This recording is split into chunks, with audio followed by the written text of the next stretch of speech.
Ta'ala melalui lisan Rasulnya untuk menyampaikan bahwa manusia dan seluruh makhluk-makhluk yang ada di atas muka bumi ini adalah ciptaan Allah,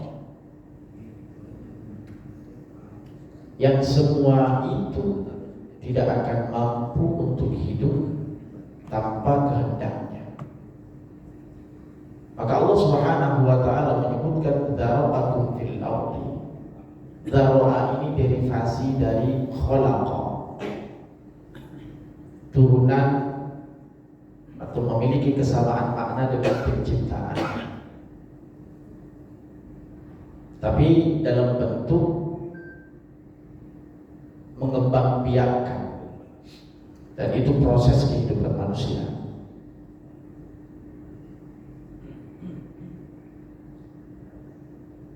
Oleh sebab itu Allah Subhanahu wa taala menjelaskan bahwa Dialah menciptakan mereka semua dalam bentuk yang bermacam-macam, baik warna kulit, suku, ras,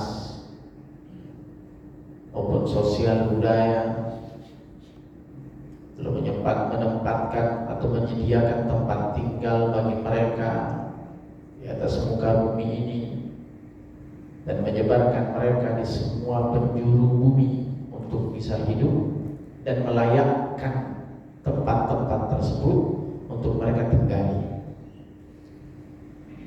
Allah Ta'ala yang telah memudahkan mereka untuk menguasai dan mengelola bumi sebagai bekal kehidupan mereka.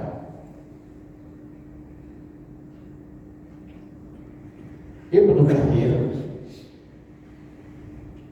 memaknai redaksi dzara'akum fil ardi dalam makna menyebarkan dan mengembangbiakkan manusia di berbagai penjuru muka bumi dengan beragam dan bermacam-macam, baik dialektika, warna kulit, penampilan, postur tubuh, bentuk yang berbeda-beda.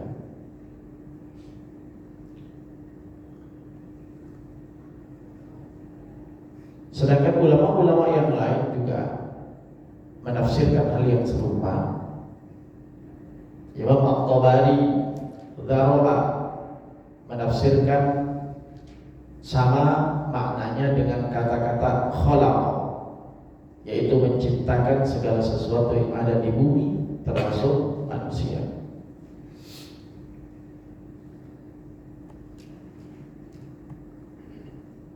Berbeda dengan Imam At-Tabari, Ibnu Ashur, At-Tantawi, dan tentu ulama-ulama yang lain yang punya kapasitas dalam menafsirkan atau memiliki kemampuan dalam menafsirkan ayat-ayat ini.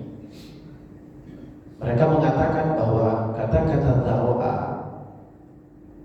ditafsirkan dengan kata-kata al-iktsar minal mawjud, artinya mengalami penambahan jumlah dari yang ada. Jadi yang satu kemudian terus berkembang menjadi 2, 3, 4. Al-iktsar minal mawjud. Yang tentu dalam konteks ini manusia sejak awal mula penciptaannya jumlahnya terus meningkat, populasinya bahkan mungkin sudah hampir 7 miliar lebih jumlah manusia, bahkan mungkin bisa 8 miliar. Itu berawal dari sana, terus 2, terus berkembang. Jumlah populasi penduduk Indonesia saja sampai detik 7 November hitungan saya kemarin, itu dalam beberapa grafik menyebutkan mencapai hampir 287.454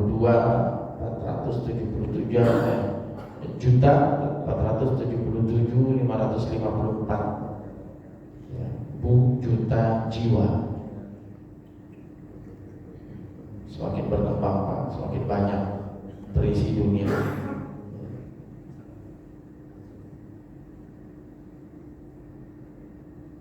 Adapun redaksi dzara'akum fil ardi ini termasuk sighah qasam atau penonjolan kata. Diperlihatkan, ditonjolkan biar ini kemudian menjadi pusat kata di dalam kalimat itu. Dan tentu pemahaman-pemahaman para ulama terkait dengan hal tersebut memiliki makna yang sama ketika dikaitkan antara satu dengan yang lain.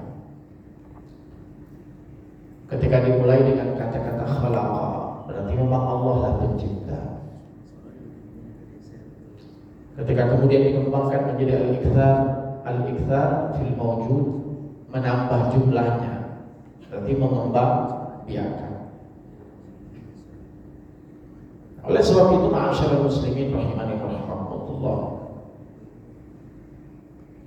yang diciptakan oleh Allah itu bukan hanya manusia, tapi semua. Ada binatang, ada tumbuh-tumbuhan, dan semua apa yang ada di langit maupun di bumi. Allah menundukkan segala sesuatu untuk dapat dimanfaatkan. Matahari sebagai sumber energi, bumi tempat bercocok tanam dan didiami, mengatur ritme semua makhluknya. Termasuk sebelumnya kita sampaikan ketika burung-burung yang ketika kita perhatikan terbang di langit dengan keindahan dan manuver-manuvernya. Dia pula yang memberikan rezeki kepada siapapun yang dikehendaki dengan kadar yang telah ditetapkan sesuai kebutuhan dan kemaslahatan hamba-hambanya. Bahkan dia pula yang memberikan hidayah kepada siapapun yang dikehendakinya. Bahkan memberikan fasilitas dan sarana sebagai alat untuk mendapatkan hidayah tersebut, berupa mata, telinga, hati, serta sarana-sarana yang lainnya. Maka ayat ini menjadi sebuah penegasan bahwa Allah pencipta manusia. Sejatinya bapak-bapak sekalian dan ibu-ibu sekalian, tidak ada yang kebetulan di dunia ini. Semua yang terjadi di dunia ini atas izin dan kehendak Allah. Bahkan tidak ada daun yang jatuh atau debu yang berterbangan tanpa seizin Allah. Ini satu keyakinan yang mesti harus kita tanamkan. Jadi apapun yang terjadi pada diri kita, Allah pasti tahu. Jika kemarin ketika ada seorang alim yang pernah saya sampaikan ditanya oleh seseorang muridnya, kenapa aku tidak pernah melihat dari raut wajahmu kesedihan? Ternyata jawabannya, karena aku malu karena kehidupanku ada pada genggamannya. Jadi setiap apapun yang terjadi pada diri manusia tersebut, semua tidak terlepas dari kehendaknya Allah, takdirnya Allah. Yang pasti tentunya termasuk penciptaan manusia dan pengembangbiakan manusia di muka bumi. Bahkan sampai Allah menegaskan di dalam ayat tersebut di atas bahwa hanya dialah yang mengembangbiakan manusia di muka bumi, karena mustahil bagi manusia dapat mewujudkan dirinya sendiri. Maka di dalam Al-Quran Allah sampaikan tentang proses-proses kehidupan manusia agar lebih menyadarkan diri manusia bahwa ternyata Allah lah yang telah menciptakan mereka dari proses awal hingga proses akhir. Al-Quran sebagai kitab Allah Subhanahu wa ta'ala paling tidak menggambarkan tentang proses kehidupan manusia Allah ciptakan lalu mengembang biak nanti. Di dalam surah Al-Mu'minun ayat 67-68 dan surah Al-Mu'minun ayat 12 dan ayat 16, di mana Allah Subhanahu wa ta'ala berfirman, paling tidak satu di antara kedua ayat atau surat tersebut.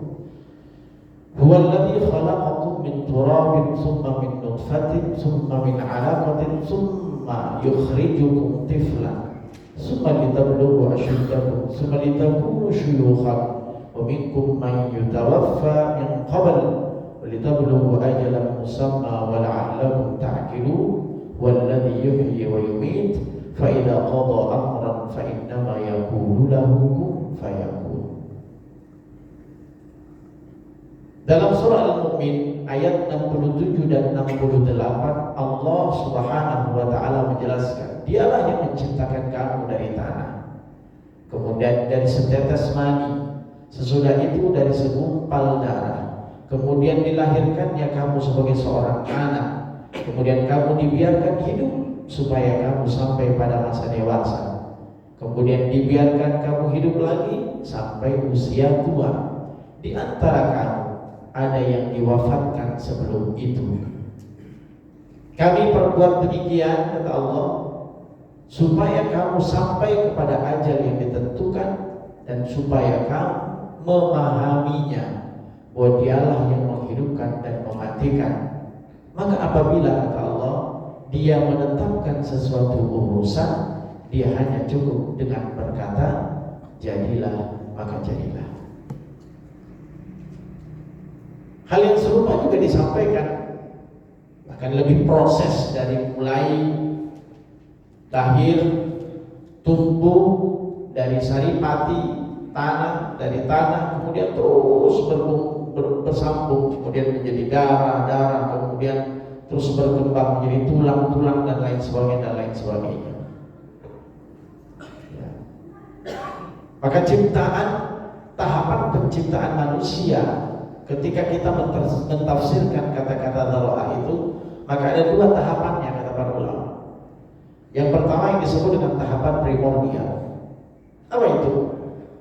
Bahwa tahapan manusia diciptakan pertama kali dari saripati tanah dan diberikan ruh oleh Allah Subhanahu wa taala, wa nufikha fir ruh, ditiupkan tanah, ditiupkan ruhnya dengan bentuk yang sempurna. Ya, sebagaimana penjelasan di dalam ayat Al-Quran. Lihat surah Al-Mu'minun ayat 14. Sulalah yang diartikan para ulama sebagai tanah, dan itu adalah manusia pertama Nabi Adam alaihissalatu wassalam. Sedangkan penciptaan Hawa sebagai wanita pertama disebutkan dalam Al-Quran surah An-Nisa ayat 1. Ya. Ini proses pertama, itu disebut dengan tahap primordial. Lalu masuk kepada tahap biologis. Tahapan ini menjelaskan penciptaan fisik manusia, mulai dari air mani hingga menjadi janin dalam kandungan. Proses ini kemudian terdiri dari berbagai fase-fase. Ada nutfah, ada alaqah, ada mudghah, ada tulang belulang, kemudian peniupan ruh. Berikut penjelasan singkat yang sudah kita jelaskan di dalamnya. Bapak sekalian yang dirahmati Allah Subhanahu wa taala, sebenarnya kalau kita kaji secara mendalam, secara ilmiah, ada fase-fase 40 hari, kemudian terus berkembang 120 hari, ada 4 bulan, macam-macam terus hingga melahirkan manusia. Dan proses-prosesnya ini juga dijelaskan di dalam hadis-hadis Nabi Shallallahu Alaihi Wasallam. Jadi jelas secara ilmiah, orang-orang mau mengkaji secara mendalam akan menemukan, dan tidak ada orang yang beriman kecuali akan mengatakan ma khalaqta hadza batila. Tidak mungkin kau ciptakan ini semua dengan yang batil. Mulai dari prosesnya seperti apa. Nutfah, air mani, pancaran mani yang keluar dari alat kelamin laki-laki yang mengandung ratusan juta benih yang dikenal sebagai sperma. Dengan prosesnya secara medis pasti orang-orang medis jauh lebih tahu, tapi paling tidak hari ini karena memang ini tafsirannya terkait dengan dharo'aku, penciptaan kita, maka hendaknya kita mengenal diri kita, dari mana kita berasal. Maka kalau sombong-sombong dikit, kenali diri kita. Oh, kita lahir dari air yang ketika kita menyebutkan saja udah malu nyebutnya. Manusia itu dari mana? Dari saripati mani, sperma. Itu asal kita. Sehingga ketika kita menyadari dari mana kita diciptakan, tidak akan ada melekat dalam diri kita sifat sombong. Ya. Kita bukan siapa-siapa dan bukan apa-apa, sehingga gak layak untuk menyandang kesombongan dalam diri manusia. Karena sesungguhnya apa yang ada dalam diri kita itu selain sebagai kehendaknya Allah, maka apa yang ada dalam diri kita itu hanya sesaat sifatnya, gak permanen. Kalaupun ada orang cakep, ada orang ganteng, ada orang cantik, itu hanya casing. Karena sesungguhnya semuanya sama. Kata Ali bin Abi Thalib, anta jifah. Jangan sombong, kata Ali, karena kalian adalah bangkai. Dan bangkai kalian itu jauh lebih busuk dibandingkan bangkai hewan apapun. Kenapa?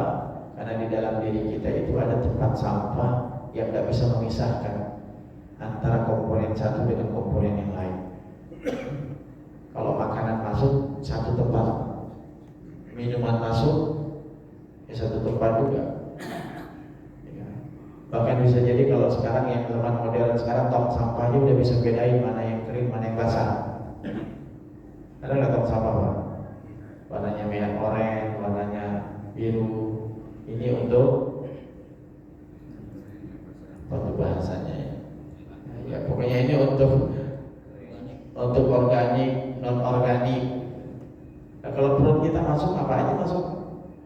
Ya, jengkol yang masuk, yang penting juga masuk. Mau minum kopi, teh, campur apa aja masuk. Maka jifa. Jadi bahasanya jifa, cuma nggak kelihatan aja. Kalau dibongkar satu tempat, masya Allah. Nah ini beberapa hal. Oleh sebab itu Allah sampaikan summa ja'ala nasratan min sulalatin min ma'in mahin. Kemudian dia menjadikan keturunannya dari saripati air yang hina. Ini bahkan Allah yang menyebutkan. Ya. Summa ja'alahu nasra. Kemudian kami jadikan keturunannya min sulalatin min ma'in mahin. Ma'in mahin, dari saripati air yang hina. Sejak awal Allah sudah mengingatkan kita.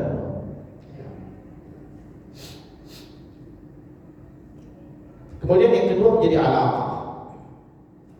Ibnul Jauzi, alaqah artinya darah yang menggumpal, kental, menggantung pada dinding rahim.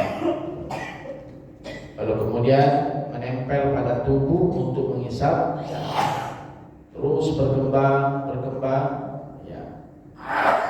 Dari proses tersebut kemudian menghasilkan sel tunggal yang dikenal dengan zigot, berkembang menjadi gumpalan daging, melekat pada dinding rahim, ya.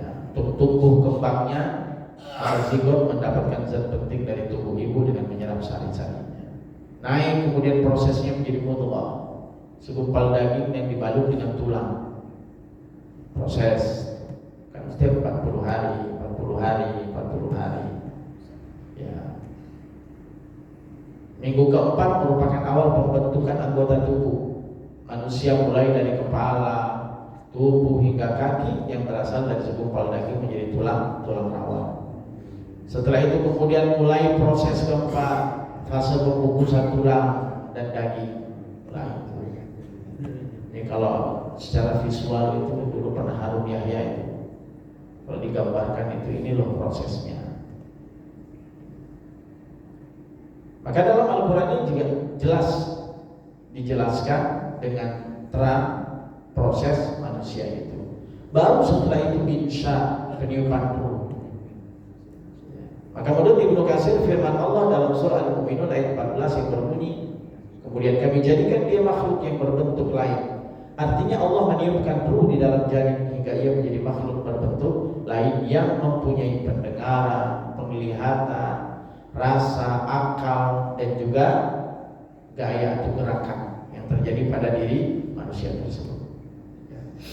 Nah, semua yang sudah disampaikan itu jelas pengembangbiakan makhluk merupakan tanda-tanda kekuasaan Allah.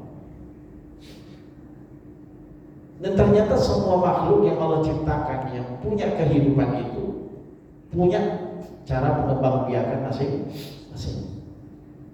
Bukan hanya manusia, ternyata tumbuh-tumbuhan juga berkembang biak.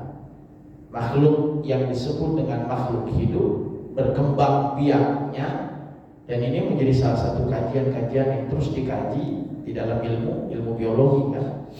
Perkembangan bagaimana kemudian lain sebagainya.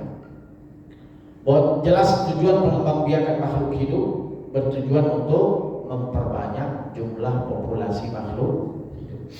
Kalau ini tidak Allah berikan kepada manusia, ya populasinya tidak akan bertambah. Dan bertambahnya jumlah, diberikannya keturunan itu kan untuk menetapkan eksistensi manusia. Salah satu makna sebuah pernikahan itu adalah memperbanyak keturunan. Ya. Inni ubahibikumul umma yaumal qiyamah.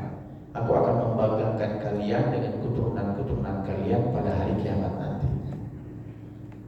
Maka sebuah pernikahan itu kan hakikatnya kan sebagai memperkokoh eksistensi manusia. Kalau nggak ada pernikahan, nggak ada pengembangbiakan, ya akan berakhir kehidupan manusia itu. Apalagi kehidupan manusia itu kan terbatas. Amal ummati baina sitin wa sab'in wal qalil yajuzu dzalika, usia umatku antara 60 sampai 70 tahun kan kata Nabi. Kalau seandainya Allah Subhanahu wa taala tidak memberikan ruang kepada manusia, menetapkan kehendaknya untuk setiap orang mengembangbiakan terus punya berketurunan, maka pastinya tidak ada manusia lagi yang bisa hidup karena akan selesai masanya. Oleh sebab itu, ma'asyiral muslimin rahimani wa rahimakumullah, jenis pengembangan makhluk hidup yang lain kita kenal namanya pengembangbiakan generatif gitu ya. Terus pengembangbiakan vegetatif untuk tumbuh-tumbuhan, dan ternyata juga untuk hewan juga hal yang sama. Terus ada berkembang dengan segala istilah-istilah yang ada yang dalam proses-prosesnya yang sudah ditetapkan. Nah, Bapak sekalian yang dirahmati Allah Subhanahu wa taala, semua yang sudah kita sampaikan ini, baik manusia, tumbuhan, kemudian pengembangbiakan hewan dan lain sebagainya, ini ingin menunjukkan kepada kita semua tentang kebesaran, keagungan Allah Subhanahu wa taala. Dan pada akhirnya ada satu fase di mana semua makhluk-makhluk Allah yang Allah ciptakan itu, yang mulai dari proses awal pengembangbiakan, diciptakan berbagai macam bentuknya, qabail, qabilah, ya. Maka ini sudah menjadi sunnatullah. Ketika Allah menciptakan satu dalam macam-macamnya itu bentuk kekuasaan Allah, ya bukan diciptakan satu tapi dengan aneka ragam bentuk, dari jenisnya aneka ragam. Jangankan berbeda ibu, satu ibu saja bisa berbeda, beda ras, beda bahasa, ya, beda dialektika, sosial budaya berbeda, sudut pandang bisa berbeda, semua syatta, macam-macam, ya, bermacam-macam jenisnya. Ini baru manusia, belum lagi kemudian burung itu kan spesiesnya juga macam-macam, tumbuh-tumbuhan spesiesnya macam-macam, anggur ya namanya anggur, tapi bisa jadi beda-beda bentuknya, hijau, ada yang ungu, ada yang hitam, ada yang apa lagi itu. Rasanya juga bisa berbeda. Jangankan beda warna, Pak. Dari satu tangkai saja itu bisa berbeda rasanya. Nah, semua yang diciptakan Allah ini, Allah ingin mempertegas, gak ada orang yang sanggup menciptakan hal ini kecuali Allah yang Maha Kuasa. Jadi kehadiran apapun yang ada di atas muka bumi ini itu ingin membangun kesadaran setiap manusia bahwa huwallazi dzara'akum, dialah Allah satu-satunya yang telah menciptakan dan mengembangbiakkan kalian dimanapun kalian berada. Nah, kembali pada ayat terakhir Allah ingin sampaikan wa ilaihi tuhsyarun. Semua yang diciptakan oleh Allah, khususnya manusia yang diciptakan dari awal mulai masa Adam sampai kemudian masa umat Nabi Muhammad SAW, sebagai bentuk keseriusan Allah di dalam penciptaannya, maka suatu hari, suatu saat akan datang satu masa di mana setiap manusia itu kelak akan dikumpulkan oleh Allah. Akan disebut dengan wa ilaihi tuhsyarun. Sesudah berkembang biak, tinggal bercerai-berai atau berpisah di bumi manapun, maka kelak dia akan mengumpulkan kamu kembali sebagaimana dia telah mencerai-beraikan kamu, dan dia akan mengembalikan kamu menjadi hidup kembali sebagaimana dia menciptakan kamu pada pertama kalinya.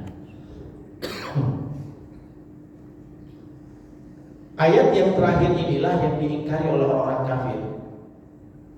Maka Allah ingin menegaskan kepada mereka bahwa apapun yang kalian ingkari terkait dengan ketetapan Allah itu tidak akan pernah bisa dipungkiri. Kenapa? Ya, satu, secara zahir kalian bisa kaji, lihat dari ciptaan, perkembangan, model macam-macam bentuk manusia, hingga suatu hari nanti Allah sampaikan kalian akan dikumpulkan. Urusan dikumpulkan itu mungkin bukan hal yang berat, tapi ketika dikumpulkan nanti, saatnya di mana dikumpulkan setiap manusia itu tujuannya adalah untuk mempertanggungjawabkan setiap amal dunianya. Maka kepada Allah manusia akan dikumpulkan suatu hari. Kita kenal dengan disebut dengan Yaumul Mahsyar, hari berkumpulnya manusia. Maka Allah menggunakan kata-kata wa ilaihi tuhsyarun. Kata-kata tuhsyarun itu berasal dari kata-kata mahsyar. Apa itu mahsyar? Tempat berkumpulnya manusia. Siapa saja yang berkumpul? Seluruh manusia sejak zaman Nabi Adam sampai dengan hari kiamat. Fase manusia setelah diciptakan dan diberikan kehidupan oleh Allah adalah kematian dan kemudian kebangkitan dan dikumpulkan. Maka itulah yang disebut dengan Yaumul Mahsyar, hari dikumpulkan manusia. Bagaimana kemudian pemandangan pada hari kiamat nanti, pada padang mahsyar? Maka kita kenal dengan sebutan padang mahsyar. Satu tempat di mana manusia dikumpulkan seluruhnya tanpa terkecuali. Nah, gambaran yang terakhir tentang wa ilaihi, kepada Allah kemudian tuhsyarun, kalian akan dikumpulkan. Di antara situasi terbesar yang ada pada hari kiamat kelak adalah yang wajib diimani, karena ternyata ini bagian dari kewajiban iman. Orang yang tidak mengimani hari kebangkitan, tidak mengimani hari dikumpulkannya manusia, berarti cacat keimanannya. Bagi orang-orang yang beriman harus yakin, oh ini terjadi kelak, akan terjadi kelak. Sehingga setiap orang akan mempersiapkan dirinya akan hal tersebut, di mana situasi dikumpulkannya setiap manusia sebagaimana yang Allah gambarkan di dalam Al-Quran surah Al-Waqi'ah ayat 49 dan 50. Qul innal awwalina wal akhirin lamajmu'una ila miqati yaumin ma'lum. Allah katakanlah Muhammad, sesungguhnya orang-orang yang terdahulu dan orang-orang yang kemudian benar-benar akan dikumpulkan di waktu tertentu pada hari yang dikenal. Jadi bahasanya Allah, semua makhluk tanpa terkecuali, mulai dari awal penciptaan hingga akhir penciptaan, keturunan Adam seluruhnya itu akan dikumpulkan dalam satu waktu. Berapa banyak jumlahnya? Wallahu a'lam, Allah yang tahu. Tapi intinya ini penegasan, tidak ada satupun yang terlewatkan. Ya. Begitu juga dalam surah Al-Hijr ayat 50. Wa inna rabbaka huwa yahsyuruhum innahu hakimun alim. Sesungguhnya Tuhanmu dialah yang akan menghimpunkan mereka. Siapa yang dihimpunkan? Erat hubungannya dengan ayat sebelumnya, dengan surah Al-Waqiah di atas. Semuanya manusia. Ya. Oleh sebab itu Allah Subhanahu wa ta'ala menjelaskan hal tersebut sebagai pelajaran bagi orang-orang yang takut kepada azab akhirat. Ini efeknya apa? Apa efek kita meyakini akan harinya kebangkitan, akan harinya kita dikumpulkan di hadapan Allah? Efeknya agar kita memahami bahwa kehidupan kita tidak berhenti di dunia ini, tapi ternyata ada kehidupan setelahnya, setelah kehidupan dunia, yaitu kehidupan akhirat. Yang kedua yang harus dipahami juga, mau tidak mau, terpaksa atau tidak terpaksa, setiap orang mau beriman atau tidak beriman akan dibangkitkan oleh Allah dan menghadap kepada Allah di hari itu.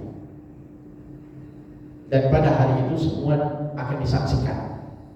Ya. Suatu hari yang akan disaksikan oleh segala makhluk. Penjelasannya bisa dilihat dalam surah Hud ayat 103. Inna fi dzalika laayah liman khafa 'adzabal akhirah. Kadzalika yawmun majmu'un lahu an-nas, dzalika yawm mashhud. Itulah hari di mana mereka akan menyaksikan seluruhnya. Allah mengumpulkan seluruh manusia serta menyatukan mereka dalam satu tempat. Yang tempat itu tidak ada pembatas, terdengar satu komando. Ya, kalau sekarang kan kita kan terbatas karena banyak pohon, banyak bukit. Nanti semua sama rata dan kemudian setiap orang akan mendengarkan satu kontrol, satu pemandu, dan tidak ada yang menghalangi bahasa itu. Maka disebutkan juga di dalam firman Allah Subhanahu wa ta'ala yang lain, aina ma takunu ya'ti bikumullahu jami'an. Di mana saja kamu berada pasti Allah akan mengumpulkan kamu sekalian pada hari kiamat. Banyak orang yang berlari dengan anggapan nanti gak akan dikumpulkan, gak ada urusan. Mau ada kuburannya, gak ada kuburannya, mati dengan normal, mati gak normal, mau mati dibakar, mau abu-abunya ada, semuanya akan dikumpulkan. Mau yang dimumi, enggak dimumi, sama Pak. Jangan dianggap enggak ada kuburannya berarti enggak dibangkitkan. Itu kan logika manusia yang sangat sederhana. Kalau bahasa Allah mah enggak ada yang berlaku. Ketika Allah mengatakan akan dikumpulkan semuanya, berarti tanpa batas. Semuanya akan dibangkitkan. Jadi kita enggak bisa ngumpet Pak. Jadi semuanya pasti ada. Ya. Jadi selama orang itu pernah hidup, maka mereka pasti akan dibangkitkan. Selama dia sudah menjadi manusia, berarti hitungan manusia itu sudah menjadi janin, ya, sudah menjadi manusia. Dan ini jelas ditegaskan oleh Allah, innama amruhu idza arada syai'an ay yaqula lahu kun fayakun. Ada yang mengatakan apa iya, enggak usah bertanya apa iya. Karena bagi Allah segala sesuatu kalau Allah menginginkan berkata jadi maka jadilah. Gak usah bertanya berapa banyak orang, emang kuat, itu bukan hak kita untuk bertanya. Dan gak usah masuk dalam ranah-ranah hal semacam itu. Karena Allah itu sudah maha kuasa dan Allah buktikan mulai dari penciptaan manusia. Dan segala sesuatu yang mustahil bagi manusia itu tidak ada pintunya bagi Allah. Oke, kita akan sambung sedikit. Bahkan ditegaskan lagi dalam surah Maryam Pak, ayat 64. Apa kata Allah? wa ma kana rabbuka nasiya. Allah itu tak pernah lupa. Ada yang ketinggalan belum dibangkitkan, nggak ada rumusnya. Nggak ada rumusnya. Maka Allah ingin tegaskan wa ma kana rabbuka nasiya. Ya kalau kita yang melekat dengan lupa dan alpa. Tapi kalau Allah nggak ada lupanya. Kelupaan itu dibangkitkan satu kelupaan. Ada yang nyempil, nggak ada. Jadi bahasa Allah wa ma kana rabbuka nasiya. Ya. Ayat yang lain juga yang menegaskan hal yang serupa. Dan kami kumpulkan seluruh manusia wa hasyarnahu falam nughadir minhum ahada. Dan tidak kami tinggalkan seorang pun dari mereka. Tentu bagi kita yang beriman ini menjadi satu advice, satu modal besar untuk kita masing-masing bisa memperbaiki diri. Setiap orang akan menghadap kepada Allah. Bukan hanya menghadap, tapi mempertanggungjawabkan. Ayat terakhir yang terkait dengan ayat tadi yang menekankan bahwa semuanya akan dikumpulkan, bisa lihat dalam surah Maryam ayat 93 dan 94. Apa kata Allah? Firman Allah, tidak ada seorang pun di langit dan di bumi kecuali akan datang kepada Tuhan yang Maha Pemurah selaku seorang hamba. Jadi semua nanti akan datang menjadi seorang hamba. Udah gak ada lagi raja, udah tidak ada lagi penguasa. Ainal mulkul yaum, mana raja-raja hari ini, kata Allah. Gak ada yang bisa menonjolkan diri untuk mengaku sebagai raja. Karena saat itu sudah selesai masa jabatan menjadi raja dunia.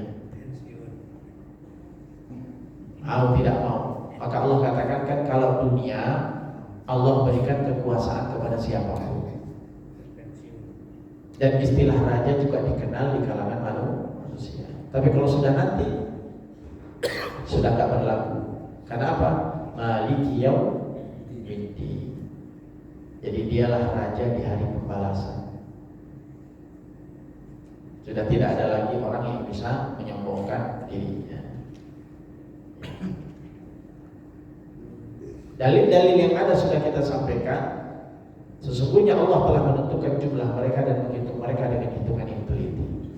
Allah itu sudah tahu jumlahnya, Pak. Tidak usah dihitung. Ada dulu pernah ada satu kisah dalam satu kitab. Ada seorang mengatakan, aku juga bisa menciptakan sebagaimana Tuhan menciptakan. Bagaimana caranya? Ambilkan aku roti. Jadi setelah itu roti dibuat, lalu kemudian disimpan di satu tempat. Akhirnya setelah kelamaan roti itu kan setelah busuk keluar apa? Ulat. Apa bahasanya kalau belatung, keluar belatung. Dan dia mengatakan aku bisa menciptakan. Jadi bahasanya dia menciptakan belatung, Pak. Tapi teman dialognya pintar. Teman dialognya berkata, berapa jumlah belatung yang kamu buat? Nyahok dia, bingung, dia nggak pernah ngitung.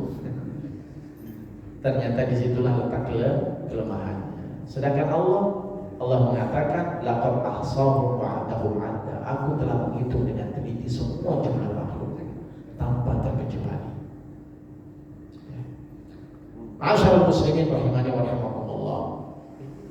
Sampai kemudian ada pun binatang-binatang, kata Ibnu Taimiyah, maka seluruhnya Allah Ta'ala akan mengumpulkan mereka semuanya. Jadi bukan hanya manusia, tapi semua, termasuk binatang. Wa ma min dabbatin fil ardi wa la tayrin yatiru bi janahihi illa umamun amsalukum wa ma farratna fil kitabi min syai' summa ila rabbihim yuhsyarun. Ini dalilnya dalam surah Al-An'am ayat 38. Jadi semua binatang juga dikumpulkan. Baik Bapak sekalian yang dirahmati Allah Subhanahu wa taala, ya. Di satu sisi memang ini penting untuk kita pahami bahwa setiap orang akan dikumpulkan kelak pada hari kiamat. Ya, dalam keadaan, dalam hadis secara singkat, telanjang, tidak berkhitan dan lain sebagainya. Namun pada saat itu tidak ada saat yang menegangkan dan menakutkan kecuali saat manusia dikumpulkan di hadapan Allah. sampai kemudian keadaannya gelap, masing-masing akan mempersiapkan dirinya, sehingga setiap orang sibuk dengan urusannya masing-masing. Ketika pernah suatu hari Fatimah bertanya kepada Nabi SAW, bagaimana tentang manusia kelak yang dihidupkan telanjang, yang digabung antara laki-laki dengan perempuan, tidak ada pemisah. Maka apa yang terjadi saat itu? Rasulullah SAW pun menyambung bahwa saat itu manusia nanti tidak akan punya kesempatan, naluri, hasrat untuk melihat orang lain, karena logikanya mungkin terbawa oleh logika dunia. Orang yang bersuka auratnya menarik untuk dilihat dan disaksikan. Tapi Rasul ingin menyampaikan, dan itu firman Allah SWT, ingin menyampaikan bahwa setiap orang itu kelak akan sibuk dengan urusannya masing-masing. Kira-kira gambarannya bagaimana Pak? Sesuatu yang menarik untuk ditonton tapi diabaikan karena ternyata ada yang lebih penting untuk diperhatikan. Pada saat itu kan bagaimana? Ya firul mar'u min akhi wa ummihi wa abi wa sahibatihi wa bani likulli imri'in minhum yawma idzin sya'nun yughni. Masing-masing itu adalah urusannya masing-masing, yang mereka tidak sibuk dengan urusan orang lain. Hanya apa yang dipikirkan oleh kita hari ini adalah keselamatan atau kesuksesan. Hari ini adalah kesuksesan atau kegagalan. Hari ini adalah ketetapan Allah baginya kenikmatan abadi atau kesengsaraan yang abadi. Nah, oleh sebab itu ma'asyiral muslimin rahimani wa rahimakumullah, hendaknya kita mempersiapkan diri dengan mensyukuri segala nikmat yang Allah berikan. Nikmat kehidupan ini layak untuk kita pikirkan agar kehidupan yang Allah titipkan bagi kita semua menjadi sesuatu yang mendatangkan kebaikan bagi kita semua. Hidup itu tujuannya adalah mempersiapkan mati, bukan mempersiapkan hidup. Dan bagaimana kelak orang dibangkitkan yaumul mahsyar itu tergantung bagaimana matinya. Maka di dalam sebuah hadis riwayat Imam Muslim sebagai penutup kajian kita pagi hari ini, yub'atsu kullu 'abdin 'ala ma mata 'alaihi, kata Nabi. Setiap hamba akan dibangkitkan dari kuburnya sesuai dengan keadaannya tatkala dirinya meninggal. Maka yuk usikum wa ya nafsi, kita persiapkan untuk kematian kita, bukan untuk kehidupan kita. Karena biasanya manusia punya mindset, dia mempersiapkan was-was khawatir tentang hidupnya besok, tapi dia melupakan tentang bagaimana matinya besok. Mudah-mudahan apa yang kami sampaikan dalam hal ini menjadi satu pemikiran bagi kita semua, agar hidup kita tidak sia-sia. Dengan kita mengisi kehidupan dengan baik, maka itu berarti kita sedang mempersiapkan kematian kita dengan sebaik-baiknya. Kita akan sambung lain waktu dan kesempatan, mudah-mudahan bermanfaat. Hadanallahu wa iyyakum ajma'in. Subhanakallahumma wa bihamdika, asyhadu an la ilaha illa anta, astaghfiruka wa atubu ilaik. Assalamualaikum warahmatullahi wabarakatuh.